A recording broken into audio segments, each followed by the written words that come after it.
I'm Lisa Fletcher for Spotlight on America with new developments here on Capitol Hill. Last year, we told you about an effort to shut down research on toxic forever chemicals that could be tainting our farmland. Now, the effort has switched, and there's momentum for new laws that could protect our farmers and our food supply.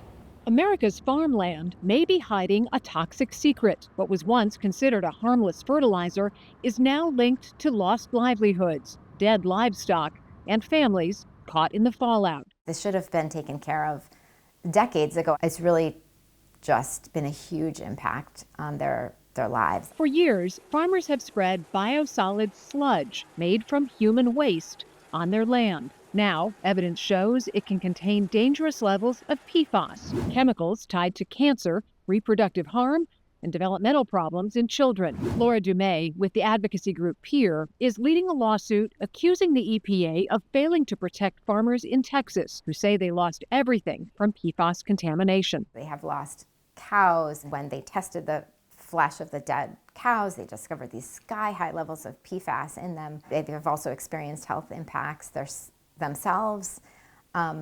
It's just a heartbreaking situation.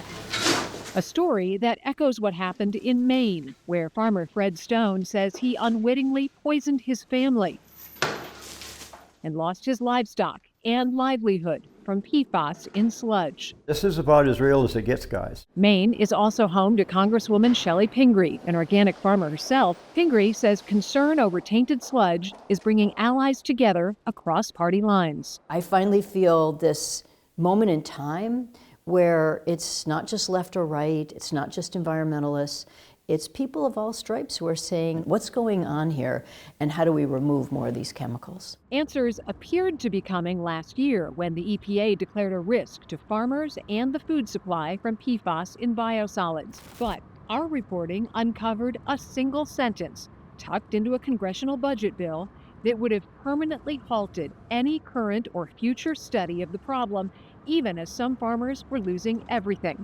Pingree pushed back. And that was one where I just drew a line in the sand and said to go backwards on this would be a real loss of faith with our farmers, with so many others who are really deeply concerned about this. What happened to that rider? We won. We got the rider out of the bill. Pingree says the fight is far from over. We ask you to please require testing for PFAS. Meantime, pressure is building at the state level. In Virginia, citizens are fighting the DEQ to test and place limits for PFAS in water and sludge. And in New York, we need more research and more information. A significant shift. The influential State Farm Bureau is reversing course, now opposing the spread of biosolids unless testing confirms they're free of forever chemicals. Renee St. Jacques is with the Farm Bureau. Farmers accepted it in good faith, and they are now asking to prove that the biosolids is not contaminated. If we're not doing the testing, how are you supposed to know what's being put on farmland? Questions Representative Pingree hopes to answer with legislation,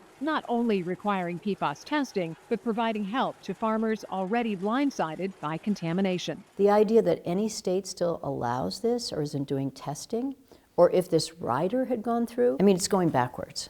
A judge tossed the case regarding the Texas farmers on a technicality, but that case is now being appealed and we're watching it very closely. For a Spotlight on America, I'm Lisa Fletcher.